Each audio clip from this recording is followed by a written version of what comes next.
నమస్కారం, welcome to GK news 9. ఒక్కసారి నన్ను గెలిపించి మీరు అందరూ అవకాశం ఇవ్వరని నా కోరిక. 48వ డివిజన్ ప్రజలకు నాకు నమస్కారం. ప్రజలకు, అక్కలకు, చెల్లెలకు, అన్నలకు, తమ్ములకు అందరూ దయచేసి మీరు గ్యాస్ గుర్తుకే ఓటేసి గెలిపించాలి. గ్యాస్ గుర్తుకే ఓటేసి గెలిపించాలి. స్టవ్ గుర్తుకే ఓటేసి గెలిపించాలి. నా అక్క ఇళ్ళలు, అన్నదమ్ములు, నా పెద్దలు, చిన్నలు అందరికీ నాకు నమస్కారము. నేను మీకు అందరికీ అండగా ఉంటా. ఒకటి ఏదున్నా మీకు నల్ల కానీ, రోడ్డు కానీ, మోరి కానీ, లైట్లు కానీ ఏదైనా మీకు అందుబాటులో ఉండి పనిచేసి పెడతా. మంచిది కానీ, చెడు కానీ, దేనికి కానీ నేను మీ అందరి అండదాన ఉండి మీకు పనిచేసి పెడతా.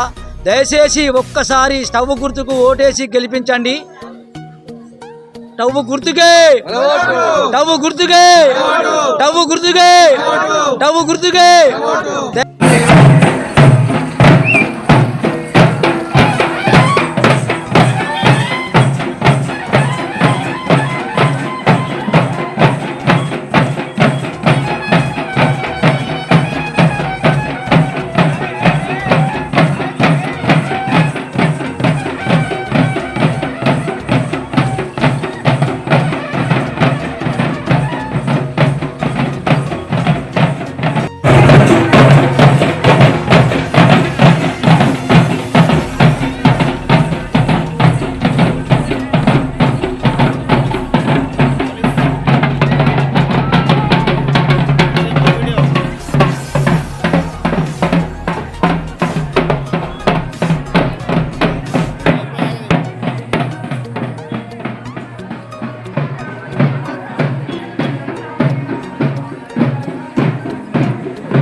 డివిజన్ ప్రజలందరికీ నా నమస్కారాలు.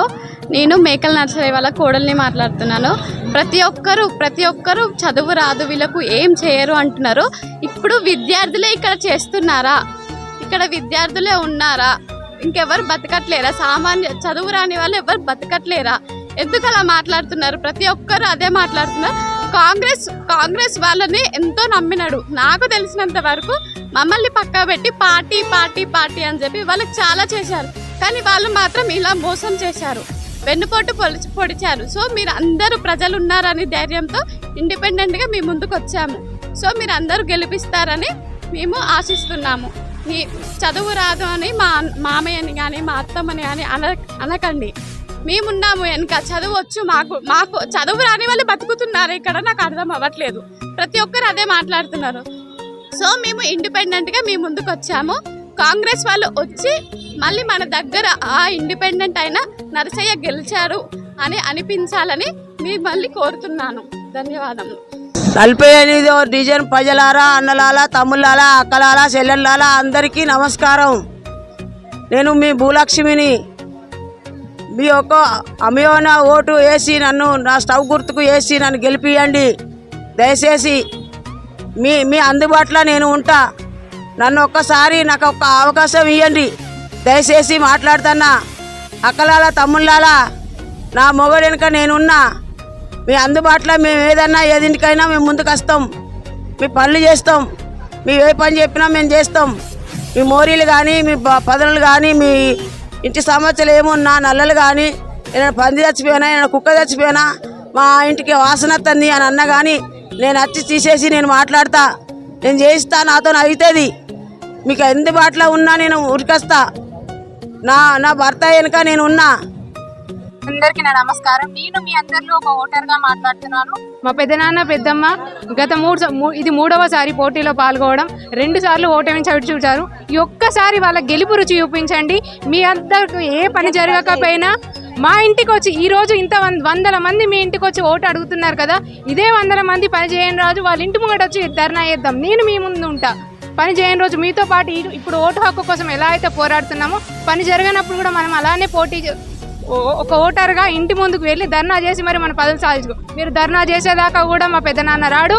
ఒక్కసారి నర్సన్న అని ఫోన్ చేయగానే ఒక 5 నిమిషాల్లో మీ ఇంటి ముందు ఉంటారు. ఒక్క అవకాశం ఇచ్చి చూడండి. చాలా మంది వీళ్ళకి చదువు లేదు, వీళ్ళు ఏమి చేయరు అని అంటున్నారు. చదువు రానిది వాళ్ళకు, వాళ్ళ కొడుకులకు, వాళ్ళ కోడలకు కాదు. వాళ్ళ కొడుకు ఉన్నాడు, వాళ్ళ కోడలు ఉన్నారు, మేమందరం ఉన్నాం, సామాన్య ప్రజలుగా మేము ఉన్నాము వాళ్ళ వెంట.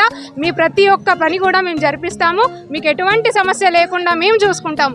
ఎంతోమంది చదువుకున్న వాళ్ళు పదవిలోకి వచ్చారు, కానీ ఎటువంటి అభివృద్ధి చేయలేదు. కార్పొరేటర్గా వాళ్ళు పదవిలో ఉన్నప్పుడు కూడా నర్సన్న మాకు ఈ సమస్య ఉంది అని చెప్తుంటే కార్పొరేటర్ని కూడా పక్కన పెట్టి మా పెద్దనాన్నని ప్రతి ఒక్క కార్యక్రమాలు చేశాడు.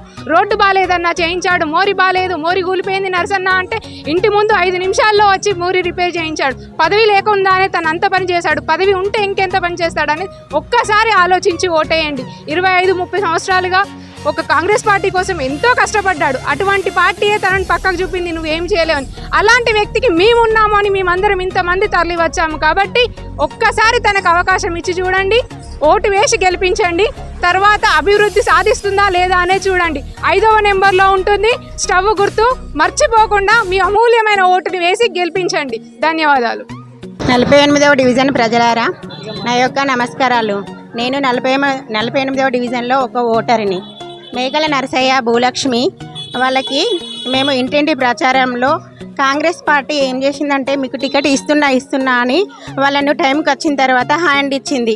కానీ వాళ్ళు చాలా బాధతో ఉన్నారు. మేము వాళ్ళ ఇంటికి వెళ్ళి అక్క మీతోటి రోజు చేసినాం కదా, ఇంటింటి ప్రచారంలో మీకు భాగంగా పాల్గొన్నాం కదా, మీరు ఎందుకు బాధపడుతున్నారు? మీతో పాటుగా మేము కూడా ఇప్పుడు కూడా ఇంటింటి ప్రచారంలో పాల్గొని మేము మిమ్మల్ని ముందుకు తీసుకొస్తామని వాళ్ళని ఇంట్లో ఉన్న వాళ్ళని మేము బయటకు తీసుకొచ్చి మీరు ఇండిపెండెంట్గా గెలిచి చూపిస్తాం. మేము అందరం మీకు సపోర్ట్గా ఉండి మిమ్మల్ని ఖచ్చితంగా గెలిపిస్తాము. స్టవ్ గుర్తుతోటి మేము 48వ డివిజన్ నుండి మేకల భూలక్ష్మి ఇండిపెండెంట్గా చేస్తున్నాము. అందుకనే వీళ్ళని మేము బయటకు తీసుకొచ్చి మీరు అందరిలో కలిసి మనం అందరికంటే ఎక్కువ మెజారిటీతో స్టవ్ గుర్తుతోటి మనము ముందుకు వెళ్ళి మనం గెలిపించుకుందామని మేము ప్రోత్సాహంతో వాళ్ళు ఇంట్లో నుండి బయటకు వచ్చారు. మేమందరం కూడా 48వ డివిజన్ ప్రజలు అందరూ కూడా ఓటేసి మేకల భూలక్ష్మిని నరసయ్యను అధిక మెజారిటీతోటి గెలిపిస్తామని మేము హామీ ఇస్తున్నాము. స్టవ్ గుర్తుకే, స్టవ్ గుర్తుకే. దయచేసి 48వ డివిజన్ ప్రజలారా, వాళ్ళు చదువుకోలేని కూడా చాలా మంది మేము పోతుంటే కూడా వీళ్ళకి చదువు రాదు, వీళ్ళు ఏం చేస్తారని వెనుక ఉండి కూడా మాట్లాడుతున్నారు. మేము వింటున్నాము. కాకపోతే చదువు లేని వాళ్ళు ఏం చేస్తారు, చదువు ఉన్న వాళ్ళు ఏం చేస్తారో వాళ్ళు ఒక్కసారి మనం అవకాశం ఇచ్చి చదువు ఉన్న వాళ్ళు ఏం చేశారు గతంలో, చదువు ఇప్పుడు వీళ్ళకి లేకపోతే ఏం చేస్తారో మనం ఒక్కసారి అవకాశం ఇచ్చి చూద్దాము. దయచేసి అందరూ 48వ డివిజన్ ప్రజలారా అందరూ ఆలోచించండి. వీళ్ళు 2 సార్లు ఫస్ట్ ఇండిపెండెంట్గా పోటీ చేశారు స్టవ్ గుర్తుతోటి. తర్వాత కాంగ్రెస్ పార్టీ వాళ్ళకి టికెట్ ఇచ్చింది, కానీ అప్పుడు ప్రభుత్వం లేదు కాబట్టి వాళ్ళు గెలవలేకపోయారు. ఇప్పుడు ప్రభుత్వం ఉంది, మాకు టికెట్ ఇస్తామని తెల్లారి వరకు వేరే వాళ్ళకి ఇచ్చేశారు. కాబట్టి అందరూ ఆలోచించి ఇప్పుడు 3వసారి పోటీ చేస్తున్నారు. అధిక మెజారిటీతో గెలిపించి మనం వాళ్ళని ముందుకు తీసుకెళ్దామని నేను అందరినీ కోరుతున్నాను. స్టవ్ గుర్తుకే, స్టవ్ గుర్తుకే. ధన్యవాదాలు.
Hi, hello, Andarki, Namaste. This is Anchor Monica. So please do subscribe to GK News 9.